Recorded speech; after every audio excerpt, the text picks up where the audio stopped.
16 अगस्त शाम को तकरीबन 10 बजे शहजादा नाम की एक लेडी जो कि श्रीनगर की रहने वाली है और डिसीज्ड नूरुल हबीब की सिस्टर हैं, वो पुलिस पोस्ट सिद्रा में कॉल करती हैं और कहती हैं कि मेरे फ़ोन मेरे ब्रदर उठा नहीं रहे हैं, काइंडली आप हमारे घर पर जाएं और एक बार देखें कि सब चीज़ें ठीक हैं। इस कॉल के बाद जब हमारी टीम तभी विहार सिद्रा में लेन नंबर 32 में जो घर है वहाँ पे जाती है तो देखते हैं कि घर जो है वो अंदर से बंद है। वहाँ घर से फाउल स्मेल आ रही थी। इस चीज़ पे शक करते हुए हमारी टीम ने ताले तोड़े और घर के अंदर गए। वहाँ पे 4 बॉडीज़ मिली। पहली बॉडी नूरुल हबीब जो श्रीनगर के रहने वाले हैं, दूसरी बॉडी सकीना बेगम जो कि डोडा की रहने वाली हैं, उनके बेटे, उनके ग्रैंडसन सजाद अली और उनकी बेटी जिनका नाम रुबीना बानो है। ये 4 बॉडीज़ हमें लेन नंबर 32 के घर से मिली। उसके साथ में ही एक और घर है जो सकीना का घर है लेन नंबर 33 में। जब टीम वहाँ पर गई उन्होंने देखा कि घर जो है वो दरवाजे जो हैं अंदर से बोल्टेड हैं। जब उन घरों को, उनके दरवाज़ों को तोड़ा गया, वहाँ पे 2 बॉडीज़ थी। पहली बॉडी ज़फ़र सलीम जो कि सकीना के बेटे हैं और स्पेशली एबल्ड चाइल्ड हैं। दूसरी बॉडी सकीना की बेटी जिनका नाम नसीमा है, उनकी मिली।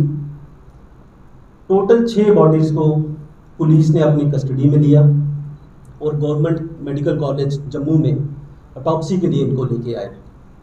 पोस्टमार्टम जो है वो मैजिस्ट्रेट की प्रेजेंस में हुआ। पोस्टमार्टम पूरा वीडियोग्राफ हुआ है और बोर्ड ऑफ डॉक्टर्स से हुआ है। उसके बाद विसरा के सैंपल्स जो हैं केमिकल एग्जामिनेशन के लिए एफएसएल में भेजे गए हैं, जिसकी रिपोर्ट अभी तक अवेटेड है। इसमें सिट कॉन्स्टिट्यूट हुई और सिट को हेड किया संजय शर्मा साहब, एसपी रूरल जम्मू, जो मेरे साथ मौजूद हैं। सिट के मेंबर्स रहे SDPO Nagrota, SHO Nagrota, incharge police post Sidra.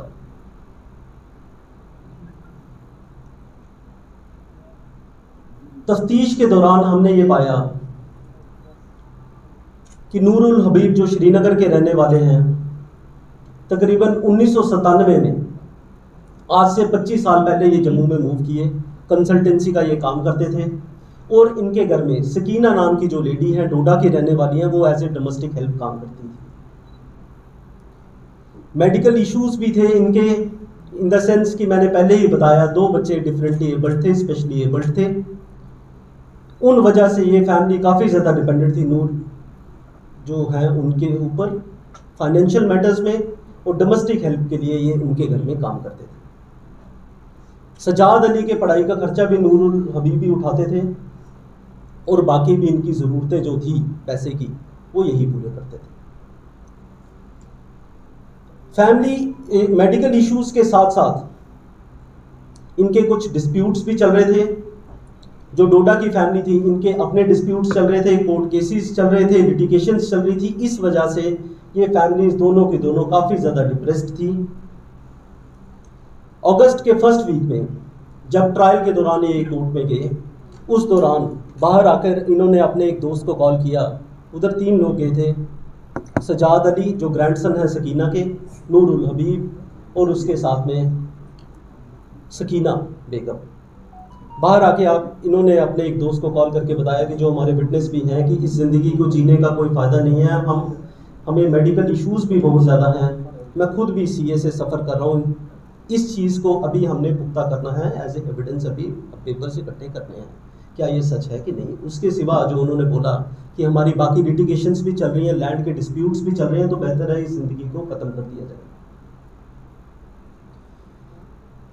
4 तारीख को वो कन्विंस करते हैं 3 लोगों को, जिसमें से पहले हैं सकीना बेगम, दूसरे हैं सजाद अली और तीसरे हैं रुबीना, कि इस ज़िंदगी को हमें ख़त्म कर देना चाहिए क्योंकि मैं जीना नहीं चाहता और हम दोनों फैमिलीज एक दूसरे पे इतनी ज़्यादा डिपेंडेंट है कि मैं आपके बिना नहीं जी पाऊंगा और आप हमारे बिना नहीं जी पाएंगे। सिट ने काफ़ी ज़्यादा एविडेंसेस इकट्ठे किए हैं, जिसमें सीसीटीवी फुटेजेस हैं, जिसमें कॉल डाटा रिकॉर्ड्स हैं, जिसमें मोबाइल फ़ोन्स जो डिसीज्ड के हैं उसमें डाटा एक्सट्रैक्ट किया हुआ है, बैंक के काफ़ी ज़्यादा रिकॉर्ड्स हैं, डिटेल्स हैं, जो इन चीज़ों को पुख्ता कर रहे हैं, जिसके बारे में मैं बात कर रहा हूँ। 5 तारीख को पहले दिन इन्होंने अपनी जो प्लानिंग है उस पर काम करना शुरू किया। पहली बार इन्होंने मेडिकल शॉप्स जो जम्मू में हैं वहाँ से ये कुछ मेडिसिन लेके आए, आईवी फ्लूइड्स लेके आए, कैनोलास लेके आए, ड्रिप्स लेके आए, कुछ मेडिसिन लेके आए और डाइपर्स लेके आए, जिसके बारे में मैं आपको आगे बताता हूँ इनका इस्तेमाल इन्होंने कैसे किया। 6 अगस्त की अगर अब मैं बात करूँ, इन्होंने इस टाइम पे संजीव कुमार के नामक एक आदमी जो कि जम्मू के रहने वाले हैं और हेल्थ वर्कर हैं, इनके पहले भी नोन थे, इन्हें अपने घर में बुलाया और बताया कि जो 2 बच्चे हैं स्पेशली एबल्ड, इनको काफ़ी ज़्यादा परेशानी है, अगर आप इनमें कनूला इनकी आर्म्स में फिक्स कर देंगे तो इनको हम मल्टीविटामिन्स दे सकते हैं। उनके साथ साथ उन्होंने ये भी कहा कि हमें खुद भी बुखार है और काइंडली ये कनूला जो है हमारी आर्म्स में भी फिक्स कर दें। 7 तारीख को पहली बार इन्होंने ड्रग्स इन्फ्यूज़ करना शुरू किए 2 बच्चों पे। 4 लोगों ने मिलके 2 लोगों पे ड्रग्स इन्फ्यूज़ किए, जिसमें ज़फ़र सलीम है और दूसरा जो नसीमा नामक लेडी है, जिसके बारे में मैंने पहले भी बताया। उस शाम को इन्होंने संजीव कुमार को एक बार फिर, क्या इनकी तबीयत पहले से इम्प्रूव हुई है कि नहीं हुई है। संजीव कुमार, उसको पता नहीं था कौन से ड्रग्स दिए जा रहे हैं, इन द सेंस कि उनके सामने सिर्फ यही बताया था कि हम आईवी फ्लूइड्स दे रहे हैं, मल्टीविटामिन्स दे रहे हैं। उन्होंने कहा कि इन बच्चों की तबीयत जो है वो डिटेरियोरेट हो रही है, आप काइंडली इन्हें किसी डॉक्टर से कंसल्ट करें और किसी डॉक्टर को दिखाएं। 7 तारीख को ही ये एक आदमी जिसका नाम विजय कुमार है, जो बाई प्रोफेशन एक प्लम्बर है, उनको बुलाते हैं नूरुल हबीब अपने घर पे और उन्हें ये थोड़ा सा तफसीलन समझा देते हैं कि हम अपनी ज़िंदगी ख़त्म करने जा रहे हैं, तो काइंडली जो 33 नंबर लेन में घर है उसके पीछे आप एक पिट खोद दें, एक खड्डा खोद दें, जहाँ पे 2 बॉडीज़ को बरी किया जा सके। इसके बाद 9 तारीख को विजय कुमार आते हैं, 2 लोगों को अपने साथ एंगेज करते हैं और इस घर में खड्डा खोद देते हैं और इसके लिए नूरुल हबीब उन्हें 2.5 लाख रुपया देते हैं, जिसमें से हमने काफ़ी कैश, अब अरेस्ट कर लिया गया है इनको, विजय कुमार को, और काफ़ी सारा कैश हमने we have seized that cash. 12 तारीख को इसके बाद हमारी तफ्तीश के हिसाब से, जबकि अभी पूरी रिपोर्ट्स आना बाकी हैं, 2 लोगों की डेथ हो गई थी, जिसमें से पहले जो शख्स थे उनका नाम है ज़फ़र सलीम और जो दूसरी लेडी है जिनका नाम है नसीमा।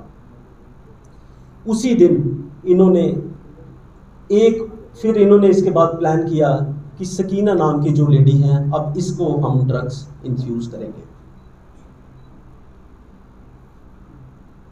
इसके साथ साथ मैं आपको एक और चीज़ बताता चलूँ जो कि काफ़ी इम्पोर्टेंट है कि किस तरीके से इन्होंने ये सारी चीज़ें प्लान की। 6 अगस्त के बाद दोनों ही घरों में CCTVs थे, उनको डीएक्टिवेट कर दिया जाता है, डिसेबल कर दिया जाता है, ताकि कोई भी फुटेज कवरेज उसकी ना हो सके। दूसरी चीज़, इन्होंने ACs का टेम्परेचर काफ़ी कम रखा था, ये उस टाइम पे भी हमने मौके पर जाकर देखा था, ताकि जो है बॉडीज़ डिकम्पोजिशन होने में थोड़ा सा वक्त लगे। तीसरी चीज़, इन्होंने फ्रेगरेंस के लिए डिस्पेंसर्स लगा रखे थे, ताकि जो परफ्यूम है, सेंट जो है वो हवा में फैलती जाए और जो फाउल स्मेल है वो बाहर ना आए। चौथी चीज़, इन्होंने ये सारी चीज़ें छुपाने के लिए डाइपर्स का इस्तेमाल किया था, जो कि हर एक डिसीज्ड की बॉडी में था। बॉडीज़ एक्सक्रीट जब कुछ करती हैं उसकी एक स्मेल होती है, उस स्मेल को छुपाने के लिए इन्होंने ये वाली चीज़ का एक इस्तेमाल किया, डाइपर्स का, जो कि मेडिकल बिल्स भी हमारे पास उस चीज़ के मौजूद हैं और CCTV कवरेजेस हैं और कॉल डाटा रिकॉर्ड्स भी उन चीज़ों के हमारे पास मौजूद हैं। नूरुल हबीब ने अगस्त के महीने में जलंधर के एक वेंडर के पास अपने घर में इस्तेमाल करने के लिए कुछ जिम का सामान ऑर्डर किया था। 13 अगस्त को ये वापस वेंडर को कॉल करते हैं जलंधर में और कहते हैं कि हमें इस सामान की अब ज़रूरत बिल्कुल नहीं है, हमारे घर में जितने भी लोग हैं वो काफ़ी ज़्यादा बीमार हैं और हमें ये सामान आप बिल्कुल नहीं चाहिए, तो कृपया करके ये अपना सामान आप अपने पास ही रखें। 14 तारीख को हमारे हिसाब से, हमारी इन्वेस्टिगेशन के हिसाब से सकीना की डेथ हो गई थी। और उसके बाद जो बाकी 3 लोग बचे थे, जिसमें नूरुल हबीब, सजाद अली और रुबीना, ये शहर के नॉर्थ में जो सिटी में आते हैं कुछ और मेडिसिन लेने के लिए अपनी नैनो कार में, और उन मेडिसिन को लेके वापस चले जाते हैं। इसके बाद ये जोमेटो के थ्रू उसी दिन दोपहर को कुछ फूड पैकेट्स ऑर्डर करते हैं पहलवान स्वीट्स गांधीनगर जम्मू से, और डिलीवरी बॉय को ये बताया जाता है, उसे बोला जाता है कि हमारे घर में कुछ कोविड के केसेस हैं, तो काइंडली आप घर के अंदर ना आएँ, आप बाहर वेट करें, हमें सिग्नल कर दें, आप हमें एक कॉल कर दें, उस कॉल के बेसिस पे हम बाहर आ जाएंगे। और उन्होंने पैकेट्स वहाँ से इकट्ठे किए। 14 तारीख की शाम को इन्होंने फिर एक बार संजीव कुमार को अपने घर में बुलाया, और जैसे कि नॉर्मली अगर कोई पेशेंट बीमार होता है, कैनुलास को फिक्स करने के लिए, उसको फ्लश आउट करने के लिए, उसको क्लियर करने के लिए उस चीज़ की मदद दी। 15 तारीख को सुबह तक हमारी इन्वेस्टिगेशन के हिसाब से रुबीना की भी डेथ हो गई थी। लास्ट टाइम इन्होंने संजीव कुमार को अपने घर पे बुलाया, जिनको इल्म नहीं था कि ये किस लिए ये सारी चीज़ें हो रही हैं। वो उस टाइम तक यही सोचते रहे कि शायद ये इनको ठीक करने के लिए हैं। और जो नैनो कार है उसमें ये 2 लोग बैठे घर के बाहर, और एक बार फिर से मेडिकल एडवाइस ली और बोला कि हमारे कैनुलास को, नए कैनुलास को एक बार फिक्स कर दें। 15 तारीख की शाम को हमारी तफ्तीश के हिसाब से इन 2 लोगों की भी डेथ हो गई थी। और जैसे कि मैंने प्रेस कॉन्फ्रेंस शुरू की थी कि 16 की तारीख की शाम को हमें कॉल रिसीव होती है। अभी कुछ रिपोर्ट्स आना एफएसएल की बाकी हैं, बाकी भी चीज़ों पे हम कुछ काम कर रहे हैं, जो तफ्तीश के बाद हम आपसे शेयर कर देंगे। अगर आपका कोई सवाल है तो काइंडली आप एक एक करके पूछें। नहीं, ऐसा बिल्कुल नहीं है। It has not come before. Sabina ने डोडा में 38 लाख की प्रॉपर्टी बेची है, वो कैश कहाँ है? वो कैश इन्होंने यूज़ किया है। ये घर भी खरीदा है इन्होंने, जो 33 नंबर लेन में है, जिसका मैंने जिक्र किया है, और बाकी जो थे इन्होंने अपने खर्चों पे वो पैसा इस्तेमाल किया था। तो कुछ बैंक में भी अभी इनका पैसा जमा है। मेडिसिन कौन सी यूज की कि 6 तारीख को उन्होंने लगाया और 12 तारीख को डेथ हो रही है, 6 दिन उनको कैनुला लग रहा है। 7 तारीख को कैनुला 6 को फिक्स किया, मेडिसिन 7 को इन्फ्यूज की, 12 तारीख को हमें लगता है डेथ हुई। जो वकवा 5 दिन का है, आप शायद उसकी बात कर रहे हैं। मैं उसमें यही चीज़ बताना चाहूँगा कि केमिकल एग्जामिनेशन के लिए हमने ये चीज़ें भेजी हुई हैं एफएसएल में। उसकी डिटेल्ड रिपोर्ट आना अभी बाकी है, ऑटोप्सी की, पोस्टमार्टम की रिपोर्ट अभी आना बाकी है।